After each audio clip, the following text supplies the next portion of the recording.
Lucas's sudden retirement from horse racing. We discuss the coach's legacy and so much more on this episode of the Win Play Show.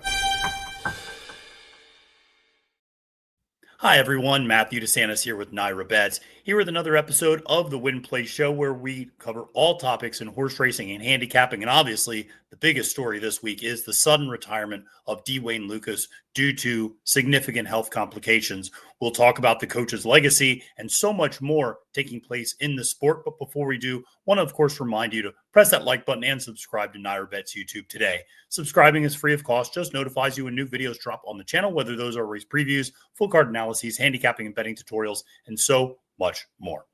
Well, like I said, thank you so much for tuning into this episode of the Win Play Show. And obviously, we were stunned to learn the news of Dwayne Lukas's sudden retirement due to health issues that came out on Sunday and Monday. And obviously, very saddened to hear this news. Truly an icon stepping away from the sport of horse racing, and someone who, listen, folks, I'm 44 years old. Growing up when I did was really Dwayne Lukas's heyday when I started to follow horse racing. And there was nobody more synonymous with the Triple Crown than Dwayne Lukas. The Stetson hat, the sunglasses, is everything I remembered growing up and watching those broadcasts of the Triple Crown races. And before I knew much of anything about horse racing, I knew who Dwayne Lukas was and how special he was to the sport and how good his horses always ran. But listen, it is obviously very sad news that we learned about him stepping away from the sport. There have been some false reports that came out on Tuesday regarding his passing. As of the time of recording this on Wednesday, he is under hospice care with his family and is surrounded by loved ones. And obviously, we're sending all of our hopes and prayers to the Lukas family and to the coach himself as they go through this very difficult time. But it gives us an opportunity to also look back and reflect. And I think that's what so many of us have been doing over the coach's career. I encourage you to check out this week's episode of the Right or Wrong podcast with Kaylee Shapiro and Nick Zito. I was lucky enough to join as a guest when we previewed the Stephen Foster, which was a bit of an afterthought, to be honest. And it was just amazing to hear Nick, who competed against Dwayne Lukas in so many of those Triple Crown races in the 90s, talk about his relationship with the coach, have so many wonderful, fond memories, and just talk about the camaraderie that he and Lukas had. And you know, it was really special to see, and it was something that's so unique to see the relationship of those three men. And when I say those three men, I refer to Lukas, Zito, and Baffert.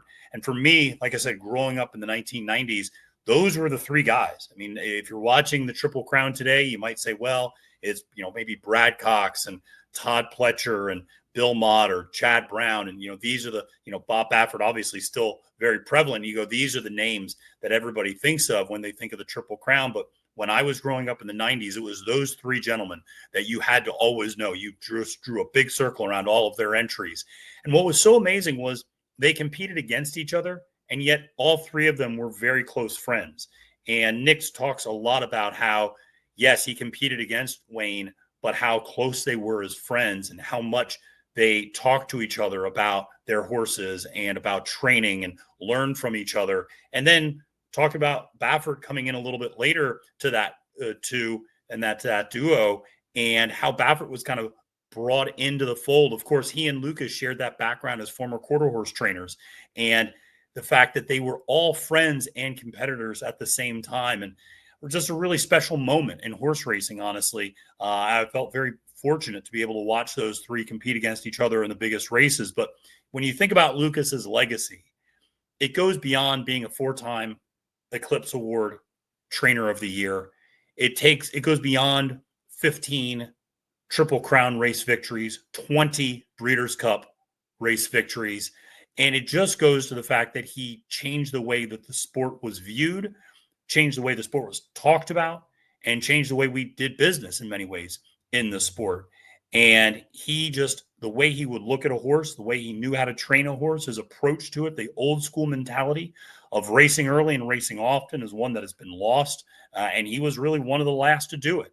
But he also has a great legacy in terms of his tree of assistant trainers. When you talk about Todd Pletcher, when you talk about Mike Maker, when you talk about Dallas Stewart, these are all men who learned under the tree of Dwayne Lukas and learned under the barn of the coach. And obviously they've all gone out and set tremendous examples as trainers as well. So Obviously, a very sad time in horse racing, but also so lucky, I feel like, that we saw this late career resurgence from the coach the last couple of years, starting with a horse like Secret Oath and going into Seize the Gray. And then even this year, maybe to a little bit of a lesser extent with American Promise, still had a Kentucky Derby starter. And we saw a new generation of people come to appreciate what D. Wayne Lukas did and what he was all about.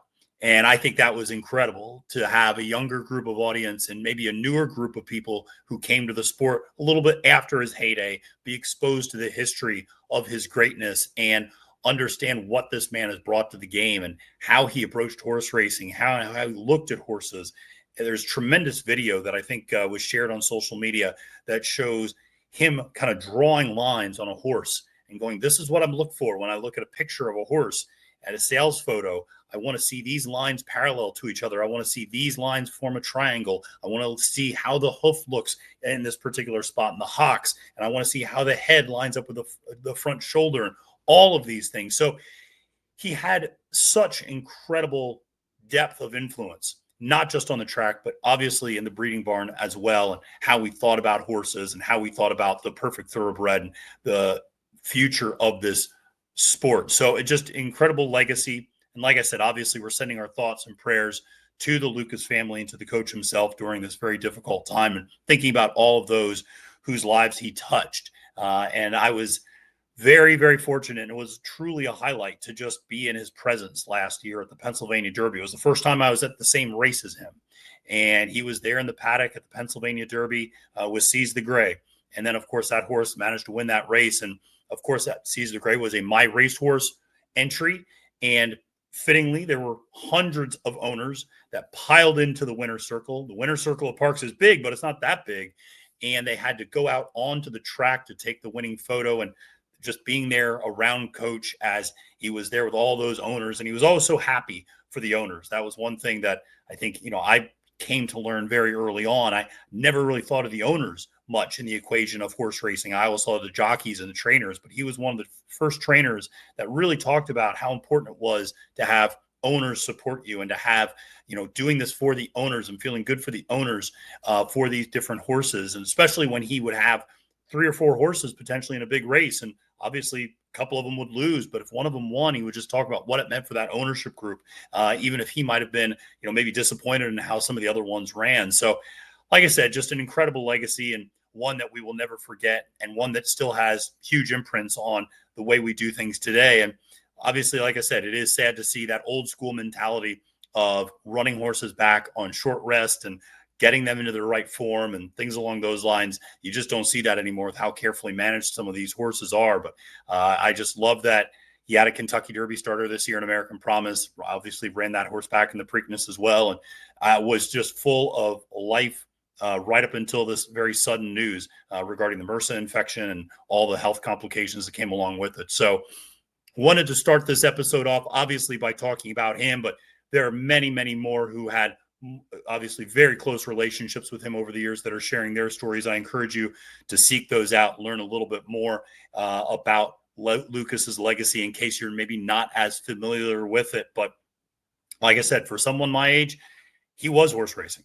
It's just that simple. He was horse racing. He was the Triple Crown. He was everything I knew about the sport. So his sudden departure from training obviously was just stunning news, and something that really hit me, not just on a professional level, but on a personal level as well. Obviously, we're going to transition, and there's no good way to transition, although we should say he does have a horse running under his name this Saturday at the Stephen Foster Ashcroft, a huge long shot. And I think, I mentioned this to Nick Zito the other day on the podcast. I don't think there's going to be a dry eye in the house if that horse manages to win that race. And honestly, just saying those words out loud got me a little choked up just now. So it is, maybe one last big rooting interest that we can have for the coach there in this Saturday, Stephen Foster. But listen, we had some big races this past weekend that we want to talk about as well, and some big performances and some big takeaways from Royal Ascot and from the Ohio Derby, and then looking ahead a little bit to some other news this week. But last week, going back, looking at that Royal Ascot meet, obviously always a lot of fun. I don't know what people were betting on with regards to the outfit Camilla was going to wear, what color she was going to wear on which day in the carriage. But when it came to the on-track meet, it did not disappoint. And the heavy hitters came to play. Aidan O'Brien, man alive, does he have a group of 2-year-olds? It just felt like he was winning every single juvenile race throughout the entire 5-day meet there. So some very impressive efforts there.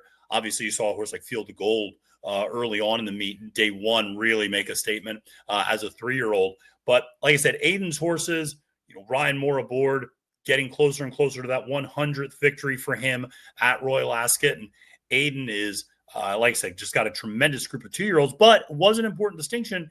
This was the first time since 2003, first time in 22 years that O'Brien did not have a Group 1 win at Royal Ascot. He won a lot of races. He had a lot of success, particularly, like I said, with those 2-year-old races that are mostly grade 2, grade 3s, but he did not have a grade 1. And so that was a big piece of news that came out. And certainly the British press in particular was really paying attention to that.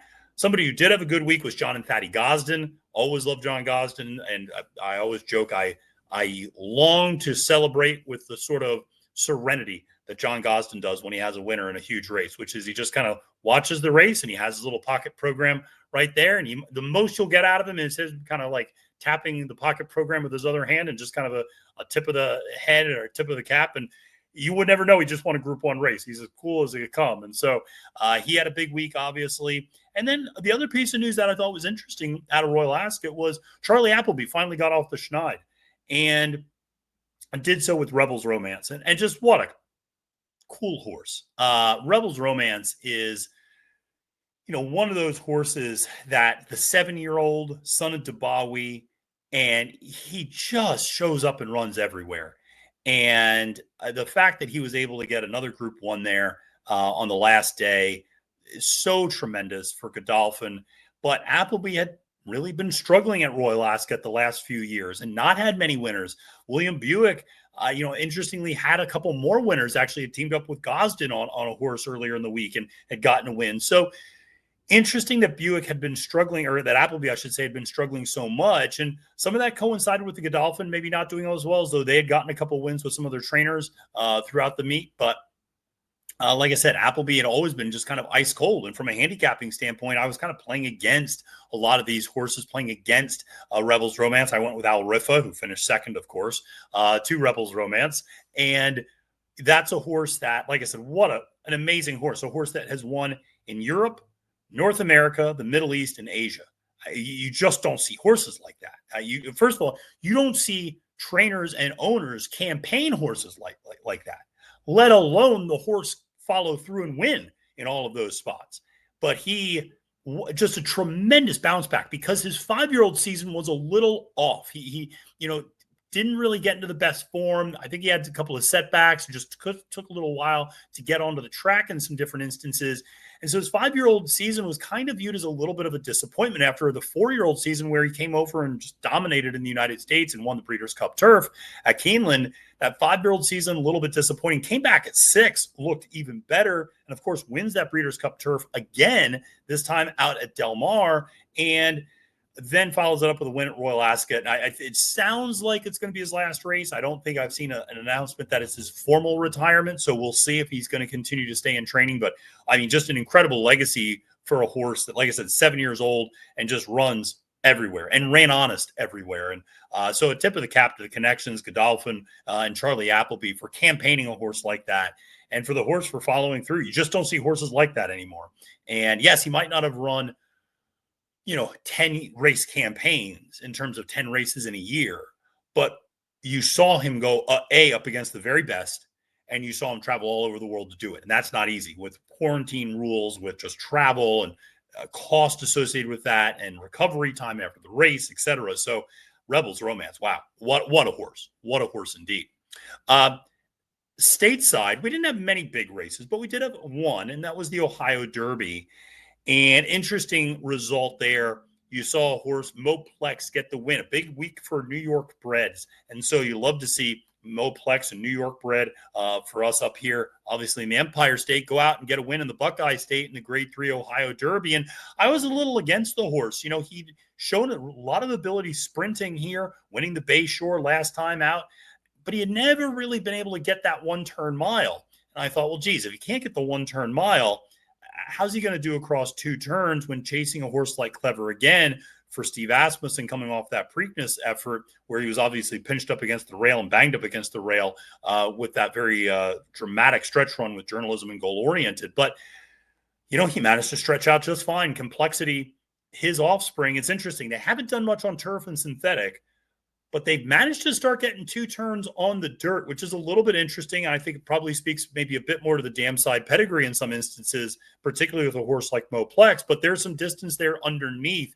when you start talking about, I think, an Uncle Mo influence in particular. So when you look at that, Moplex is one who was able to move forward and sat really the perfect trip, just track the early pace of Clever Again, who started backing up. And Clever Again, that's an interesting horse. And I wonder if they ever put that horse on the turf because for Asmussen, because that's a horse sired by American Pharaoh out of a Galileo mare.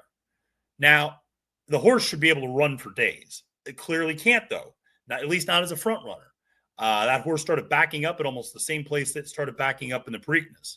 And you do wonder, maybe there was some lingering effect from that Preakness effort and that very, like I said, a scary moment where the horse gets banged up against the rail and taken up by Jose Ortiz. But I thought Ortiz did all the right things in that race and really eased the horse up and walked the horse home and made sure it didn't waste any more energy there that day. But still, you wonder if he'll be the same.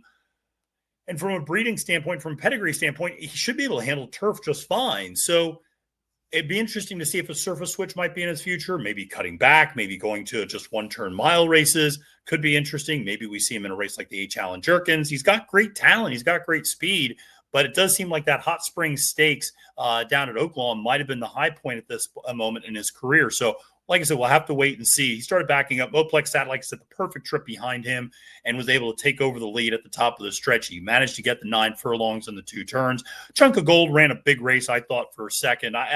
Man, I just love that horse. $2,500 purchase, sired by Preservationist. And, he finishes second in big races. That apparently is just kind of what he does.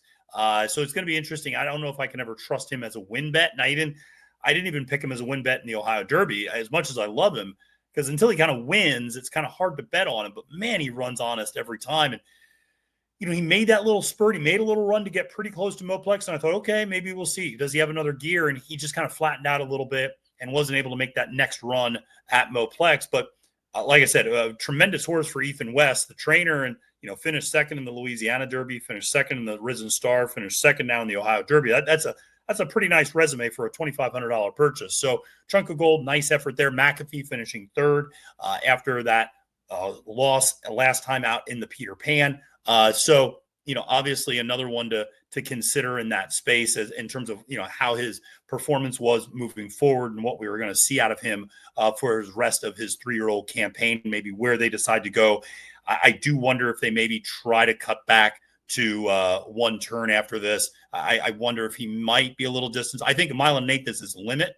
And so if they start seeking out maybe, mile and 16th races, but also 1-turn mile races, things like that, it'll be interesting to see where Rick Dutrow Jr. takes him from there. The other news on the track is, we're getting ready for Saratoga. So that means a couple of things. One, it means I know Kaylee Shapiro is going to be excited because we got 2-year-old races and we got Facing Tipton sales coming up pretty soon. She loves that world. She knows that world. I can't wait to hear some of the content she does around those 2-year-old races and the Facing Tipton sales this summer, because I learned a lot from her, and I think folks listening learn a lot from her as well. It also means Maggie Wolfendale is going to be doing a lot of analysis of 2-year-old races. I can't wait for it. Up at Saratoga, we're going to have Maggie on to talk to me and Kaylee about some of this stuff. It's going to be a lot of fun. Some great content coming up there.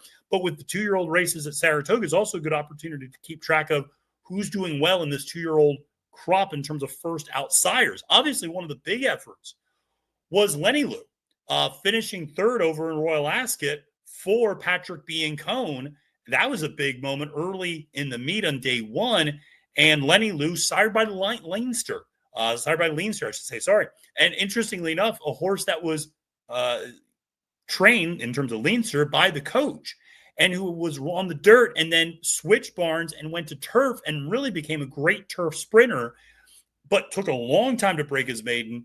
And you didn't know how his offspring would do from a precocity standpoint. But my gosh, Lenny Lou, nice horse over here, won that Royal Palm Juvenile Fillies down at Gulfstream Park after winning in debut at Keeneland, and then goes over and runs third at Royal Ascot. That's a pretty legit horse for a $23,000 purchase for a Florida-bred sire in terms of Leinster. So again, that's a first crop sire that I think has a lot of potential. Now, I think his offspring are going to kind of do one thing maybe a little bit. They're going to be turf sprinters.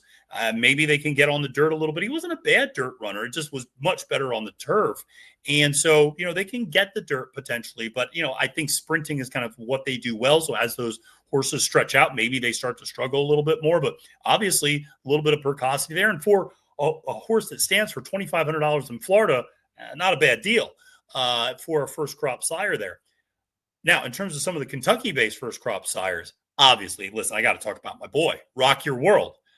I loved Rock Your World as a racehorse, and I was thrilled to see him as a sire. And because of what I just kind of talked about, he had precocity, and he handled multiple surfaces. He was a stakes winner on the turf. He was a stakes winner on the dirt. He debuted and won first time out. He was a really nice horse. And I just thought, man, his offspring, I think, are going to have a lot of versatility. They're going to have a lot of ability. They can handle a couple different surfaces. I think they can sprint. I think they'll stretch out just fine, and at least up to a mile and an eighth. So I think they can get distance. They can do a couple things. They can be ready to go first out. But he was only standing for $7,500 at Spendthrift. And I thought, well, maybe I just overestimated him. And, yes, listen, sometimes you love a horse on the track, but they're not maybe quite as good in the breeding shed. But he's come through and produced some pretty nice runners. He picked up his third winner this past week at Monmouth. And, he's gotten 3 first crop winners, which is a pretty good deal at this point, first out winners. And like I said, you love to see it for a horse like Rock Your World. So Leinster, Rock Your World, some what we might consider bargain first crop sires who've turned out some nice winners. Then we just saw the other day, Nick's Go got his first victory as a sire with his offspring. Actually got the win going 2 turns on the turf at Horseshoe Indy. It was one of the first, I think it was the first, but if not, maybe one of the first 2-turn races for those 2-year-olds, but got it going long on the turf, which was a little bit interesting because Nick's Go was all dirt. So it's interesting to see his first winner as a sire came on the turf. But that's always an exciting time of year to look at that. Finally, big week at Churchill Downs. Huge. You got the Fleur-de-Lis, you got the Stephen Foster. If you can't get excited for those 2 races, I don't know what you can get excited for.